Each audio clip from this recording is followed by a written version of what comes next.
warming up is a really big part of starting a class in martial arts. We want to make sure that we're nice and loose and limber.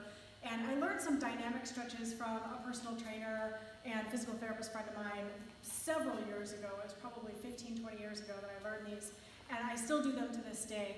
When we talk about dynamic stretching to warm up, it's different than static stretching. Static stretching is holding a stretch. So for instance, this holding for 20, 30 seconds would be considered a static stretch. But before you work out, you want to make sure that you're doing dynamic stretches. So here's a set of stretches that I always do before I start a karate class. All of our students here at Peaceful Warrior Martial Arts know these stretches, and it's just a really nice thing to kind of get the blood flowing and get those muscles pumping so we can engage in activity, and then we do our static stretching afterwards. So number one is, a lot of people call these like zombies or Frankensteins, but it's just putting your arm out and then keeping a straight leg and going all the way across the mat. So making sure that that leg stays straight. So if you have a nice mat space, you can have students do it all the way across the mat. So then another one is coming around into kind of a lunge position. So one leg stays straight, one leg's bent, make sure the back is straight. You kind of push out, end up with feet together, and then step out. And then if you're going back on the opposite side, you can just stay facing the same way, and now it's just the opposite leg. So that's another one that I really like to do. Another one is inchworms. This is comes from yoga. So I go down into just a bend, walk myself out into the top of a push-up, drop my hips, curl my toes under, push my feet back like downward facing dog.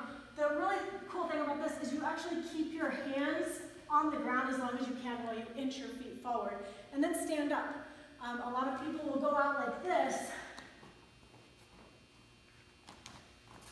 and then they don't stand up, and then they just push themselves out again. But that's not really pumping from that standing motion. Another thing that you can do is going backwards. So you're here, now take that step backwards, drop, curl, push, and then walk the hands back to the feet. But you can do that through the whole length of the mat. Another one that I like to do is called, I guess it's really not called anything. But if you have people that don't have really great stability, you can just have them grab their ankle and walk across the mat like this.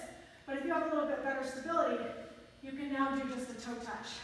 So it's kind of a lever, touch the ground, lever, touch the ground. Another one that I like to do is kind of like a cradle. So I'll hold my arm, I'll hold with my arms my leg, and then I will, and see like this really works all your stabilizer muscles, and then I'll actually come up on my tiptoe. So you just add like a little bit more of a dynamic stretch to this particular one. And then the last one I like to do is called Spider-Mans. So we'll walk ourselves out to the top of a push-up. We'll bring one foot up as far as we can. We kind of drop that back hip, so we're working hip flexors. And then we start to walk with our hands, dragging our back foot until we can drag it back up, and now we pop that one up. Walk our hands, drag our back foot, pop it up. So you can have your students do that the whole length of the mat, but it's just really effective to just, you can tell, get the blood flowing, get everything pumping, and then start class. And then that way there's a lot less injuries in class. So play around with it, have some fun. If you guys come up with some new ones, send them over too, because I'd love to learn some. Thank you guys.